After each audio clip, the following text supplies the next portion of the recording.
All right. Hi, everyone. On behalf of HR.com, we welcome you to the webcast, Prepare Your L&D Department for Recession, How to Address Staffing Gaps, sponsored by ELB Learning. This has been pre-approved for HRCI credit. You may also submit it for SHRM credit, so please be sure to attend the complete webcast in order to receive credits. You'll receive an email from HR.com within 2 business days that will include your certification information. Now, during the webcast, if you have questions for the presenters or the folks at ELB or TT Innovations, we ask that you put any questions in the Q&A in your webinar controls. And then the chat is also open for some engagement as well, so please feel free to connect and make great use of that. And it is now my absolute pleasure to turn it over to, am I turning it on? I'm sorry, Jessica Howell of TTC Innovations. Over to you, Jessica. Thank you so much, Rhonda. We're so looking forward to chatting with you all today on how to prepare your learning and development for a recession, how to address staffing gaps. As Rhonda mentioned, my name is Jessica Howell, and I'll be kicking things off for us today. I'd like to extend a big thank you to ELB Learning for sponsoring today's session. ELB Learning is a one-stop shop for creating and delivering better learning experiences. They offer the most comprehensive suite of products and services to help you conquer training challenges. Their products include tools for building learning games, virtual reality, training, e-learning courses, video-based practice, as well as an LXP and LMS. They also offer learning strategy and custom learning development, as well as staff augmentation. Today, we have our speakers, which is Debbie Wooldridge, the CEO and founder of TTC Innovations. Debbie is a 25-year plus veteran of corporate instructional design. She's the mother of twin millennials and a 2-time Amazon bestselling author. She's also a proud graduate of Goldman Sachs 10,000 Small Businesses Program, an award winner holder for the SBA District Directors Award of Growth in the Workplace Sector, a hiking, camping, and general outdoor enthusiast. As a founder of CEO and TTC Innovations, Debbie and her team of learning experts live and lead the mantra, learning matters. For over 21 years, TTC Innovations has partnered with Fortune 500s to increase their impact, provide custom learning solutions, and on-demand access to the top 4% of learning and development talent. We also have today Dana Jansen joining us from TTC Innovations.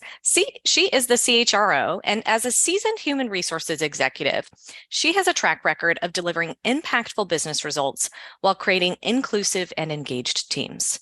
With over 20 years of education and human resources experience, translating business strategy to people strategy and delivering through associated implementation plans is her strength. She believes that people strategies empower successful business outcomes, and TTC Innovations, being a service-oriented company, people are its most important asset. Dana is an active member of the local and national SHRM chapters, HR advisory, and serves on the Forbes Human Resources Council. Her favorite pastime is spending time with her family, particularly her 3 grandboys. And without further delay, I'll go ahead and toss it over to Dana so we can dive right in.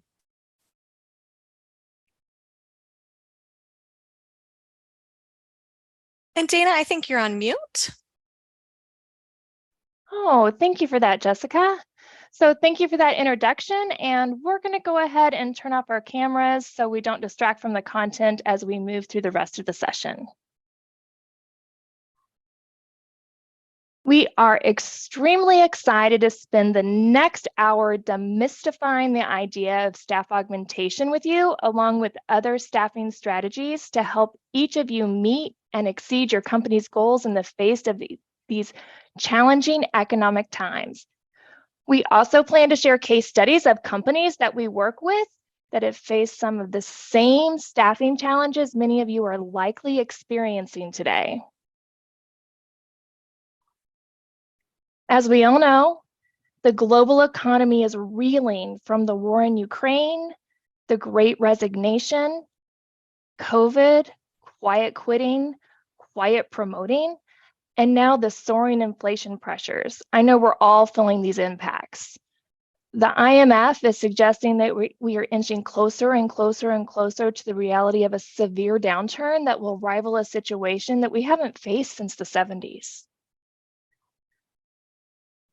In light of these very serious challenges, companies all around the world are preemptively making dramatic changes in their workforce strategies, including tactics such as hiring freezes, layoffs, and even quiet promoting, just to name a few.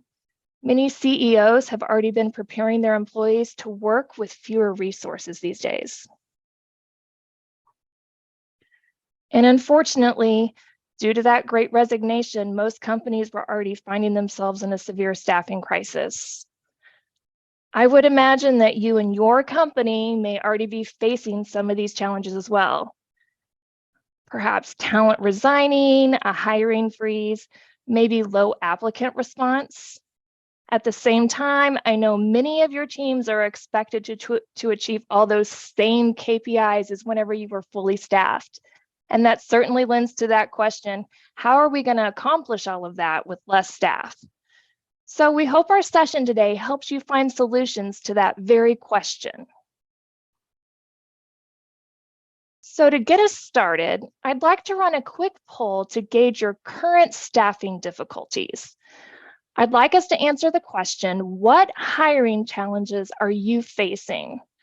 So let's take a little time to think about this question, and we have the selections up on the screen, and you can select more than one answer, and you also will notice that there's an other option at the bottom that you can share in the chat. So take a few moments and think this through, and then we'll go and summarize the results together. I know speaking to some of our clients and colleagues lately, they've experienced a lot of staffing gaps, and a lot of applicants might be coming through, but they're just not the right applicants. And gosh, that competitive job market is out there. So looking forward to seeing what you're experiencing.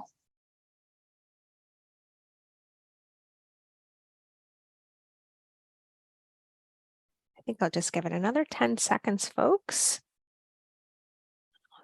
I'll share the results with you. All right, it's slowed down. Here we go. Okay, well, looks like 65% we have lack of qualified candidates. So that is something that we're hearing quite a bit, and that competitive job market. So that is certainly a strong contender out there. It's really prevalent. We're hearing a lot about it. And then in the chat, that isn't available to me right at the moment. Could we summarize that?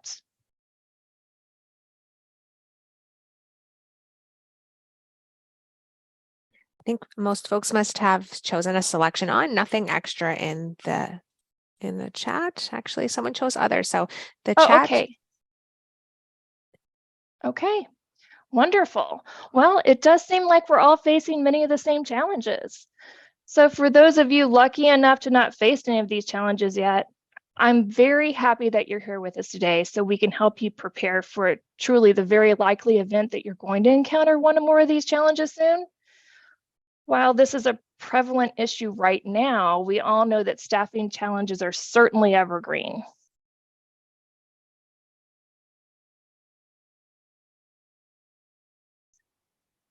So while there are many modern tools out there boasting the solution to all of your recruitment challenges, many of which truly may be effective, we can't deny that these effective tools often come with that hefty price tag, right? Sometimes a large investment dedicated to solving our HR staffing needs may be worth the cost, but honestly, it's not the only option. So perhaps in the face of the many challenges that we're all up against in this pandemic and post-pandemic era, it's time to rethink the way you approach recruitment and talent management strategies. I'd like to spend the next few minutes exploring some methods that you can creatively use to address staffing difficulties, yet with a lower price tag. So let's take a look at some ways that you can do more with less. We're going to talk about 5 ways, and first up, let's talk about reformed workers or ex-offenders. There are approximately 700,000 people released from prison annually, Many of the 700,000 are truly reformed individuals working hard to re-enter the job market. They just need a chance to prove they can positively contribute to society. Many roles, yet not all, many, can be filled with these workers. There is an enormous amount of talent from low-wage, low-skilled workers, yet also high-wage, high-skilled workers that can fill staffing gaps. So if you happen to be in an industry that has a role that could support a reformed worker, I encourage you to explore this strategy. And when I say this, I also recognize you may not even know where to start. And of course, you'll want to do your due diligence. And the great news is that SHRM provides an extremely thorough digital toolkit that provides guidance from recruitment, inclusive of the considerations that will be on your mind, assessing the nature of the crime to determine who can be screened in and out for an interview, depending on tailored factors, all the way through onboarding and getting your team acclimated to the scenario. So we have a link to this particular toolkit that we'll put in the chat if you'd like to take a look at that, if this is something that could be beneficial for you. Okay, broadening your talent market. So of course, many of you probably tap into talent from even starting in high schools, college, posting on many different job boards, but this particular topic is talking about retirees. A lot of today's retirees are different from years past. Up to 35% of retirees formally retire, and they're rejoining the workforce. They're rejoining the workforce in some fashion, and then they're working until age 75 or longer. So the idea that workers are at a downward trajectory in their career at 60 to 65 needs to be revisited. And this is particularly if the data out there is accurate that most individuals will consistently live to around age 90. So with that in mind, we can add another 10 to 15 years to the retirement age in the workforce.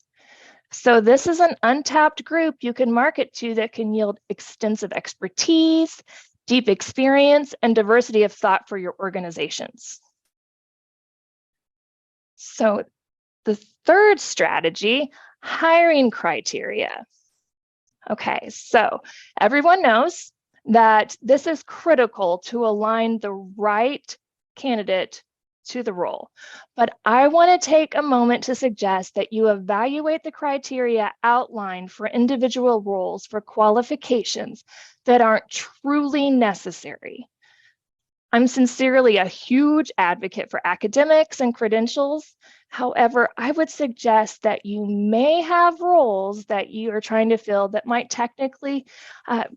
not technically require that formal education in the traditional sense. If a degree isn't critical, then I'm going to encourage you to take a look at that and even remove it from the required qualifications and maybe even the preferred qualifications. If this isn't something that's going to impact the role and the employee's performance, then I don't know that it needs to be there. This one minor change may strengthen your pipeline with qualified talent. Our fourth strategy, honestly, may be happening organically in your organization, yet I just want to take a moment and address it. Formal or even perhaps informal mentoring, sometimes organizations call it coaching programs. These are ideal for recruiting talent.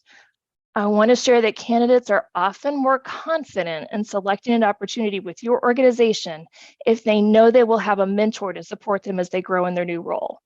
An added benefit is, of course, upskilling, retention, and overall employee engagement in general, not just with that new hire, but with your employees that are already tenured in your organization. So this strategy may even work well hand in hand with the efforts to target post-retirement workers and potentially those reformed workers as well. And then finally, our last strategy that we're going to discuss in this segment today, referral incentives. So ideally, employee referrals should account for over 30% of your hires. In my opinion, the benefits are incredible. So you're going to have lower cost per hire, higher employee engagement and morale, and ideally a greater culture fit, since that new hire likely received an insider view into your culture. Referral incentives are a lower cost way to effectively staff, and there are many options to structure a program. You could perhaps do a one-time bonus, a tiered bonus, perhaps milestone incentives, just to name a few. There really is no one-size-fits-all approach here. So that's what's really nice about an incentive program. You can make it a feasible option for any organization of any size. So if you do not have a referral program in place today, this is really something that I really encourage you to explore regardless of industry. It's very impactful. So I'd like to pause here for just a moment and see if anybody might have any questions about any of these strategies that we can address now, or if Debbie, you had any input at this point. Checking in the questions, I don't see any questions out there, but great strategies to really be thinking about outside the box. I mean, we know right now hiring is a challenge for every industry, every organization. So loving all of the different ideas of maybe approaching our recruiting strategy completely different. Wonderful. Great. Well, then, if you don't mind, I'm going to take us in a slightly different direction. We talked about, Dana shared these great strategies where if you have an opportunity to increase your headcount or replace perhaps some of the employees who've left your organization, she gave us some really great ideas on how to address that. In this section that I'm going to be leading here, I'm going to talk with you about what to do if you are one of those companies that Dana mentioned earlier that might be facing some hiring freezes, may even be going through some layoff times right now. The Great Resignation created a big pool of openings already, and now to have hiring freezes and job layoffs, we're just doing a lot more with a lot less. So this section of this training, we're going to be talking about some ideas and some strategies that you and your team might be able to implement to try to offset some of those challenges. And gee, no surprise here, we're really acutely aware that learning and development team budgets are generally one of the first that get cut during times that are challenging for companies. And we know that the primary function of our HR and our L&D team is to help the company meet its strategic goals through employee performance. It's almost impossible for us to achieve that if we don't have adequate resources. So as we discussed in that poll that Dana ran, a lot of us are suggesting that maybe we could use an extra pair of hands, or maybe 5. So perhaps an outsourced training vendor can provide you with those extra pairs of hands.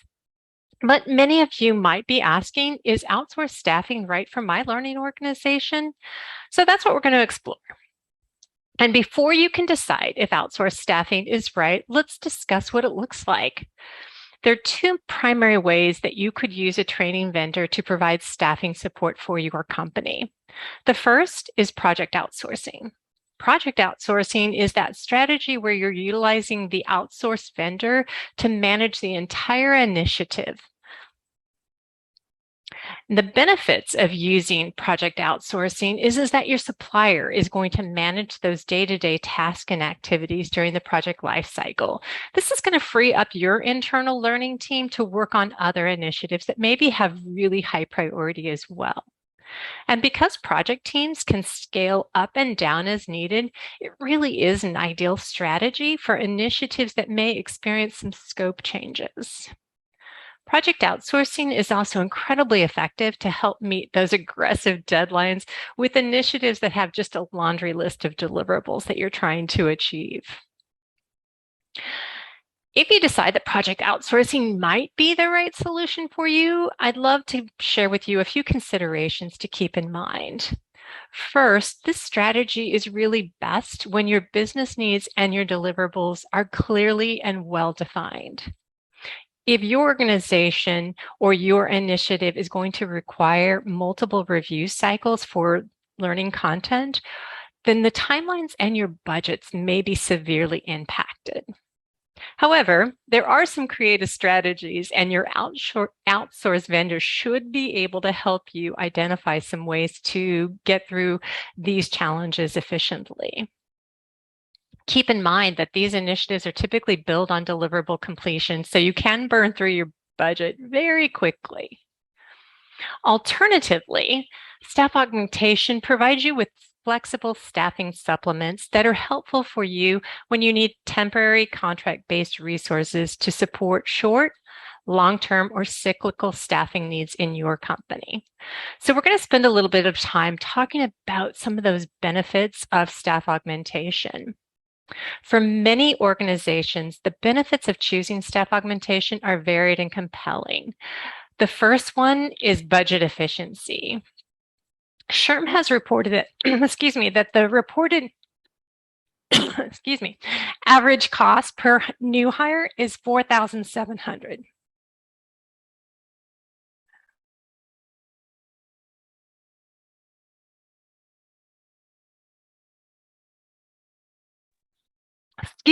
Sorry about that. Using staff augmentation vendors means that you will not incur those recruiting or hiring costs. And on top of the recruitment expenses, think about all of those indirect expenses on onboarding a new hire, the time and your resources within your organization. And this typically is not an expense that you're going to incur when you bring on a staff augmentation resource. The second benefit is agility. Staff augmentation is a powerful model that you can leverage to increase agility and respond to the changing needs of your organization. And good heavens, isn't this really a time of change for all of us right now? This agility gives you the ability to have the right resources on your team at the right time. This helps ensure that your business can continue to run smoothly regardless of what happens. Using staff augmentation services enables your existing employees to really stay laser focused on their current task. The third benefit is flexibility. This is an amazing benefit of staff augmentation. It allows you to bring in resources with specific skills and current project needs to meet the current project needs. And you can keep staff augmentation resources either long-term or short-term. Once the project is completed and finished, their services are no longer needed. Therefore, the contract ends with no additional commitments. Had you hired an FTE to fulfill this need, you would have either had that person sitting idle, waiting for the next initiative, or potentially have to initiate termination processes. And the fourth benefit is that with staff augmentation, you place a knowledgeable member who specializes in the project's desired area, an individual or a whole team, whatever is necessary. Your staff augmentation vendor will have a deep pool of highly equipped talent that can be inserted or removed depending on what skills are needed to get the job done within your timeline. The ability to source specialized talent is one of the things that learning and development teams are constantly needing. We're constantly updating strategies and implementing modern methodologies to really help meet the needs of our ever-changing workforce. And for many businesses, this task of being sure that our learning and development keeps up with our talent needs can be a real struggle. Oftentimes, organizations don't have the money, the resources, or the time to innovate strategies and really develop learning solutions that will meet their employees' needs independently. And that's why staff augmentation can be noted as that go-to solution. It broadens the capabilities of your internal learning and development team. Staff augmentation resources fully integrate with your internal team to boost collaboration, synergy, and innovation. This generally implies that the resource operates under your control, which is great for increased visibility. However, it does require that your internal management may also be required to spend some time onboarding your resources and making sure that your resources that you bring in for staff augmentation understand your preferred processes and systems. And unlike outsourcing to a project team, the in-depth quality checks are not typically baked into staff augmentation. So your internal team will need to provide that piece. Okay, so we've talked about the two different types of outsourcing that your learning and development organization and your HR department might be seeking out. But I'd like to share with you that there might be a third possibility, and that's a hybrid approach. Some situations do require the opportunity to use the best of both worlds. So this typically occurs when a project is associated with super large business challenges that involve systems, processes, and changing roles in your company. For example, the environment in which training is being created may not be fully scaled out, and the training solution is being built pretty much in parallel with the creation of the new environment. What this means is that there would be a high need for the training team to be very flexible with stopping, starting, shifting, and reworking deliverables. While this model is similar to project resourcing model, if you have consistent resources aligned to the initiative, they can be flexible with timeline changes and shifts between multiple deliverables based on what's ready. This team is typically managed by your supplier partner, and the cost of this model may be higher due to the needs of accommodating rework, adding new deliverables, and organizing meetings to gather ever-changing information. To help demonstrate the hybrid model, I just wanted to share a very quick case study with you. Bank of America started a super large initiative to redesign training for their financial advisors. And due to limited internal capacity, the client reached out to us to help support all phases of the large-scale initiative. Our staff augmentation resources, Christy Jenkins and Melissa Curtis Henley, joined the team in late 2021 full-time as program manager and program instructional designer, staff augmentation. Their role is to lead the learning team in the redesign of this critical initiative. Their experience or expertise in project management and instructional design really added value in implementing multiple iterations and phases of this new program. And then at the start of this year, we added on that dedicated project team to support the design and development efforts for the various work streams. So that's where we got that hybrid work environment. Started with staff augmentation and then added the project team model as needed. Okay, let's take just a quick moment. I've shared with you the benefits and I shared with you an example. Before we move on to some of the challenges or fears you might have in staff augmentation, let's take a quick moment and see if there's any questions.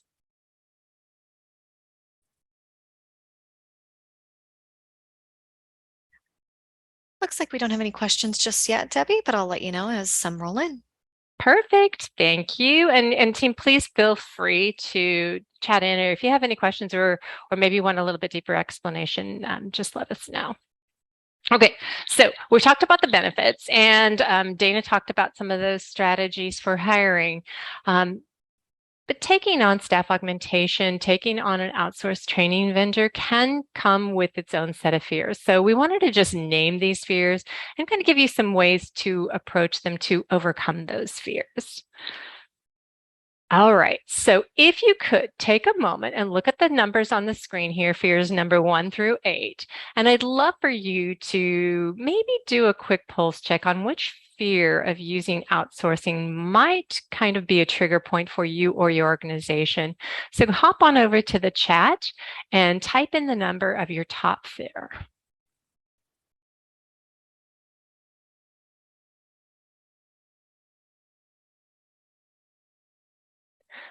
Give you a moment. Okay, number 1, yeah, cost concerns. Awesome. 3, yep, work product. Yeah, cost is going to come up probably pretty quickly as a number 1 issue. Yep, that's what we're seeing. Oh, 1 and 4. Great. Definitely. Awesome. Well, thank you for sharing. And I'm going to spend a little bit of time. We're going to talk about each of these fears and maybe give you a little bit of thoughts to help you alleviate these fears or some strategies to overcome them. So let's tackle that number one fear, cost concerns, how to get the most bang for your buck. We know that budget constraints are a consideration that each of us are familiar with. Keep in mind that number that we put up there earlier, the average cost to source and hire a new FTE is about $4,700. And as I shared earlier, that's one of the benefits of staff augmentation. An added bonus, your training vendor can help you get creative about how your needs are met. So if budget truly is a constraint, one of the things that your training vendor should be able to help you do is to figure out how to maximize your budget. For example, your staffing partner might offer you two part-timers versus a full-time senior level resource. That flexibility can help you and your team overcome the challenges of inaccurate scoping that leads to underutilized resources. One of the biggest challenges L&D teams have is being able to really demonstrate an ROI. So making sure that you have the right resources and that you're utilizing those resources to the most effective manner is something that your training vendor can really help you understand. They can help you get a sense of the true work effort required so that you can save on costs. The second item is communication barriers. Many clients face the fear of experiencing some communication barriers when they're outsourcing. And the best way to approach this is to just name it. Be specific and upfront about your unique needs. Your dedicated staffing partners and your top-tiered recruiter should be working tirelessly to align the perfect fit from the start of your relationship. So here are some criteria that you want to prioritize to ensure that you're meeting your needs. Make sure that your training vendor or your outsourced solution provider has a really good, clean awareness about the location requirements, any language preferences in working within your organization, time zone and business hour requirements, and most importantly, the preferences on how you and your team and your general company likes to communicate. All right, let's go on to the third opportunity, and this is work product quality issues. So the question is, how do I guarantee that that training vendor is going to provide the same quality that my employees are looking for and are used to? It's a legitimate concern when you bring in staff augmentation resources. Keep in mind that the task of vetting and recruiting talent falls on the shoulders of your training vendor. It's important that you know the vetting processes that they're going to follow to provide candidates to fulfill your request. So be sure that you ask your vendor what their process looks like and what support your vendor offers once the candidate is placed to ensure success throughout the life cycle of the engagement. Okay, what about culture? One of the benefits of engaging with a staffing partner is that they can be engaged to free up your internal resources. The dedicated staffing partner will guide you through identifying, hiring, and monitoring performance. Staffing partners should be doing all that heavy lifting for you as an extension of their upfront vetting process. This process should include client-specific resume and portfolio screening, interviewing prep, co-facilitation, managing communications with the consultant, and contracting. Once a candidate is selected, your vendor should check in with the resource and with you regularly to monitor the performance and to ensure that your goals are being met. Debbie, I see we have a question coming in the chat that I wanted to present for both you and Dana. Tyler asks, how would you prioritize the strategies that you've shared thus far? So we talked about some internal and some external strategies. Is there one that you would focus on implementing first? Yeah, that is an excellent question. And I will tell you that, unfortunately, there's no one right answer there because everybody's company is approaching and experiencing the current challenges in very different ways. So I would really highly recommend that your HR team and your L&D team gather together and really think through what is your biggest priority right now. So if you are facing hiring freezes and lack of resources, outsourcing is probably going to be a quick and easy solution for you. If you do have the opportunity to hire internally, I'd still consider maybe starting with a staffing partner to find a fit that's going to meet your organizational needs prior to bringing them on long term. So not sure if I answered the question right, Tyler, but the challenge is that all of our companies are facing really unique challenges right now. And so trying to figure out the right solution is going to be a real challenge. And go ahead. Oh, and I concur with that, Debbie. And I wanted to jump in here and say, regardless of that, I would still reevaluate the hiring criteria. Even if you're going with a staff augmentation solution, you want to make sure that you're coming up with the right criteria so you can get the right resource. And it's always a good idea to introduce referral incentives because if you're having a hiring freeze, that certainly isn't going to be an effective solution, but that could be something that you could introduce. But reevaluating that hiring criteria is definitely going to be something that your outsourcing partner is going to want to know about.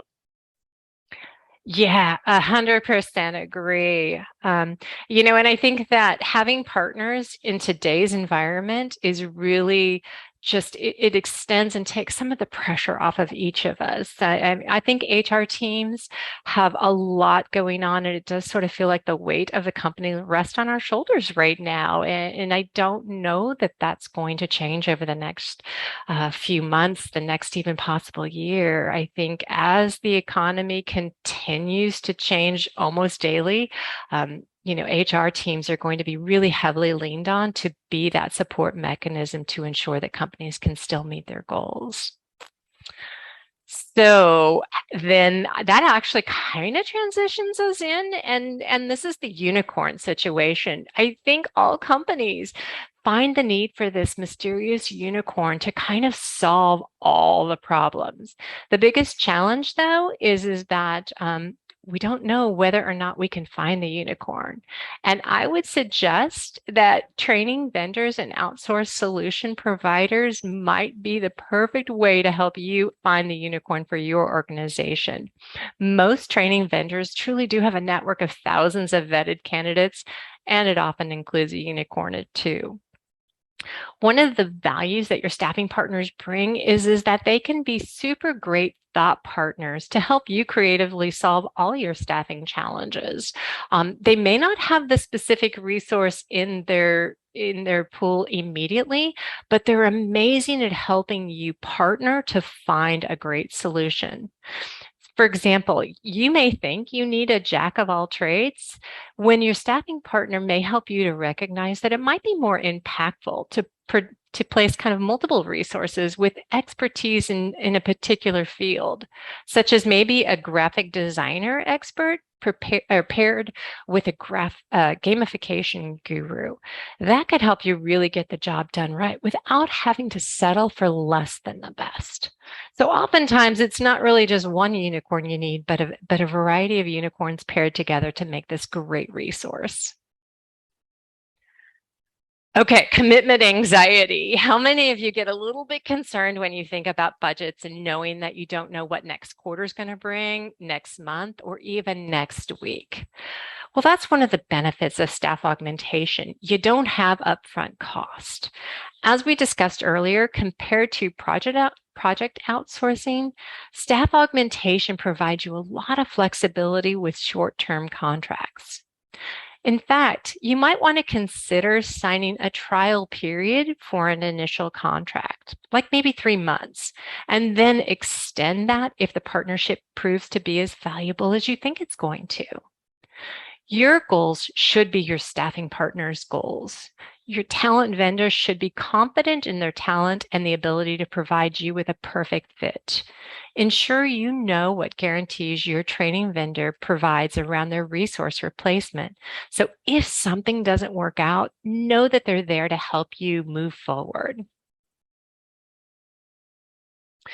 Okay, let's talk about security for just a minute. Your organization likely has some internal security requirements that all employees have to take part in. These same requirements almost always apply to team members brought in through staff augmentation. Therefore, it's important to talk with your training vendor to ensure that they meet these requirements. Training vendors supporting staff augmentation should have completed background checks. They should be checking ID portfolios and references and putting into practice safeguards to protect any of your client equipment or your processes and procedures. All of that is part of providing the right person at the right time. Okay, let's put all of this together, and I just want to give you another example of staff augmentation and how it might potentially work to help you solve your company requirements or your company needs. Staff augmentation offers you flexible and creative solutions for increasing the resources within your existing team for long-term and short-term capacities. But it also provides you with a swift way to bring in talent to fill a skills set gap. We recently had an opportunity to help the learning team at Grant Thornton Canada think outside the box for a training initiative. Their internal learning team had created and launched this first wave of a training for a new system deployment. The system deployment included the use of a performance support tool, WhatFix, that sat on top of the system.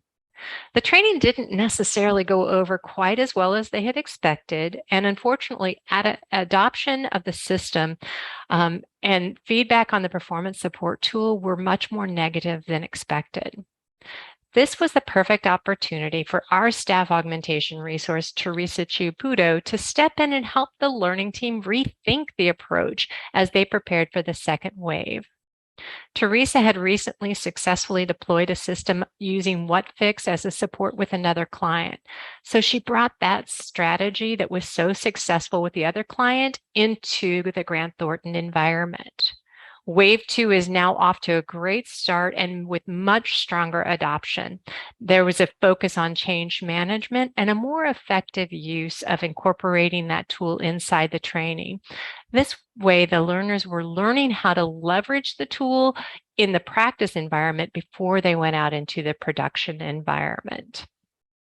The benefit of all of this is that we were able to utilize our knowledge and experience in implementation and bring that internal to Grant Thornton. Okay. Hopefully by now you're thinking staff augmentation might be right for your organization. And if you are, there are some really important considerations to help you identify the right staff augmentation vendor for your company. First and foremost, check the experience of your vendor. How many years have they provided staff augmentation services in learning organizations? And expertise. Does that vendor specifically target staff augmentation for L&D services, or are they a general staffing service? Will they truly be able to understand your company needs and match the appropriate resources? And do the vendor team members create similar types of training as what you're looking to implement in your organization? And 3, what is their vetting process? How does the vendor vet their talent to join their pool? What processes does the vendor offer you to select a resource that best matches your needs? And of course, cost. Is the cost of using staff augmentation services offset by the benefits that it provides your organization? Flexibility. Is that vendor flexible enough to meet the demands of your organization's requirements and schedules? And finally, culture. Does the staff augmentation service ensure that their resources are a really good match for your company's culture? How does the vendor onboard their resources to ensure that they align with your company?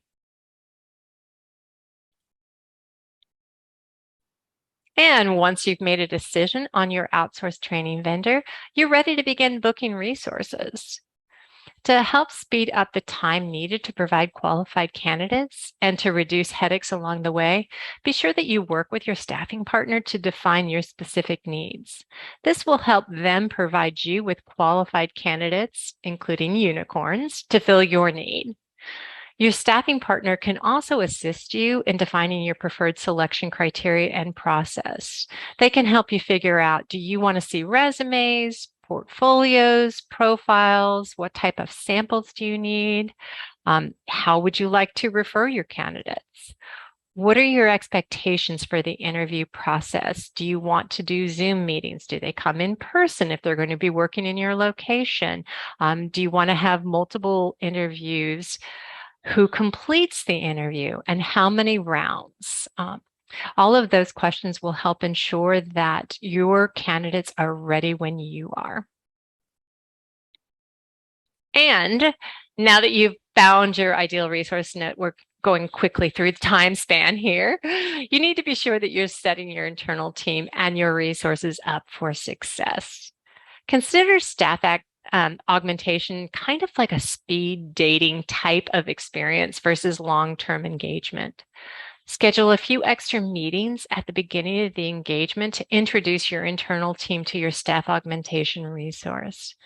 Give time for the folks to get acquainted with each other and to get on the same page about the processes that they will be following. Communicate agreed upon goals and objectives for the engagement. Identify how you will measure success.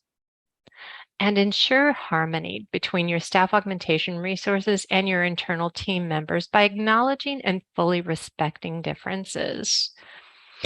One tip that I'd like to share with you is that it's really helpful to appoint a neutral party outside the specific engagement or project team to be a resource to solve any misunderstandings. The demands on learning organizations show no signs of slowing down, regardless of the current global financial picture. So identifying the right staff augmentation training vendor to boost your internal capacities and reduce operational expenses can help you achieve success in meeting your business strategies.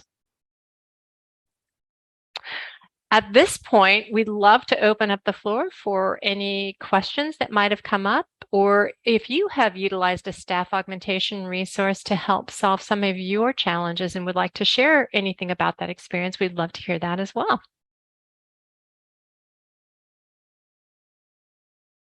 Excellent, thank you.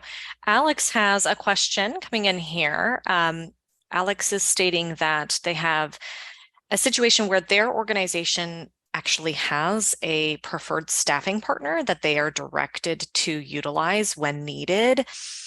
Do you have any suggestions or sort of creative ways to work outside of an existing relationship with another vendor if you're exploring other options or you have an interest to explore other options?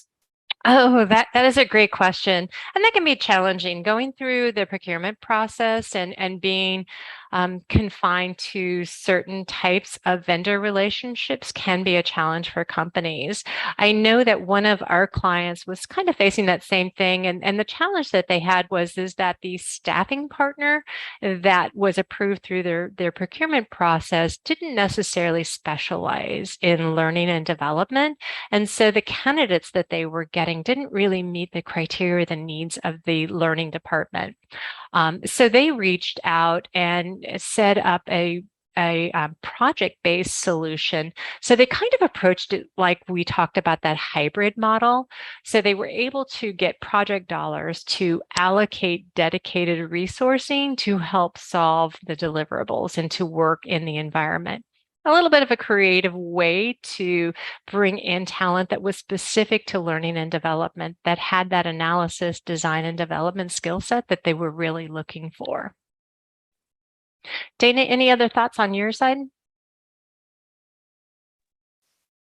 No, not on that particular topic. I think that sums that up well. Great. Thank you. One more question that we have here, and Dana, maybe this is a great one for you. Okay. We have an attendee here, Sam, who's looking to explore some more resources on the topics and the tips that you have shared, where would you suggest perusing for more information if you're sort of just getting started?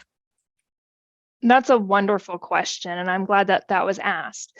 There are a variety of places to find a lot of great guides and information on getting started, depending on the particular strategy or topic that you're looking for. So I can provide some links in the chat. So I have some suggestions on individuals if you're looking to create a mentor program. One of my favorite resources comes from SHRM, and that would be some place that I would suggest starting, but that could be a starting point. And then, of course, there's a lot of other great resources out there and referral programs. There's a lot of toolkits out there. There's one that we referred to early on, and that's from Indeed. There's some on engaging older workers. So I'll just include those in the chat. And then if there's any follow-up questions on those, I'd be glad to answer them. That's excellent. Thank you so much. And I'm confident that our partners here at HR.com also have some great resources to share in those special areas of interest. So thank you so much. Absolutely. And it looks like those were all the questions that we had, unless there was some additional input, Debbie, Dana, that you wanted to speak to. The only thing I was going to share is that, this is a challenging time for all of us, and we're all looking to figure out what's the right solution for our organization. I think the most important thing to keep in mind is that there are a lot of resources out there. There are vendors that can support you. There is a lot of different support groups, HR.com obviously being one that we can use to reach out for help and for support.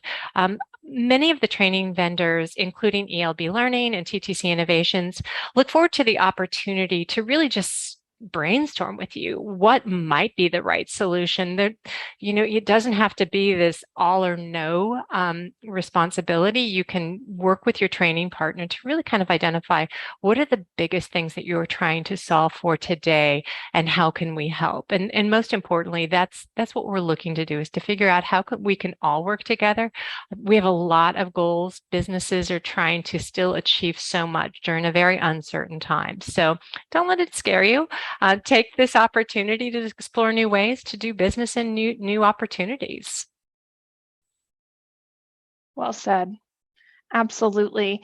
And I believe even combining some of the strategies that we spoke about earlier with acquiring talent, or even using an upskilling program as you are exploring the potential of something such as staff augmentation, could be really beneficial in conjunction with that. So definitely take a moment to think through what would work best for you. Great. And thank you all for the opportunity and for spending a little bit of time with us talking through these different strategies. We hope that you take something away from today's session that will add value to you and your organization. If you have questions after today's session, you've got our contact information on the screen here. Please don't hesitate to reach out. We're happy to just brainstorm with you to think about solutions and how we all might be able to work better to ensure that those business needs can be met even during these challenging times. Oh, that's great. Thank you so much, Dana and Debbie and Jessica. Excellent presentation. To the folks at ELB Learning for sponsoring, and to all of you for attending, we thank you so very much. If you happen to have come late, no worries. This has been recorded just now, and we will have it archived on hr.com shortly. Also, your HRCI credit will go into your account within 2 business days, and we will send you an email with that information. You'll also notice that in the chat, I put a link to an exit survey. However, when I close out the session, it'll pop open in a new browser on your computer. So just take a few moments to fill out that exit survey, as your feedback is important to us and definitely important to the folks at ELB Learning. So thank you again very much to all of the presenters. Excellent people to work with. We thank you.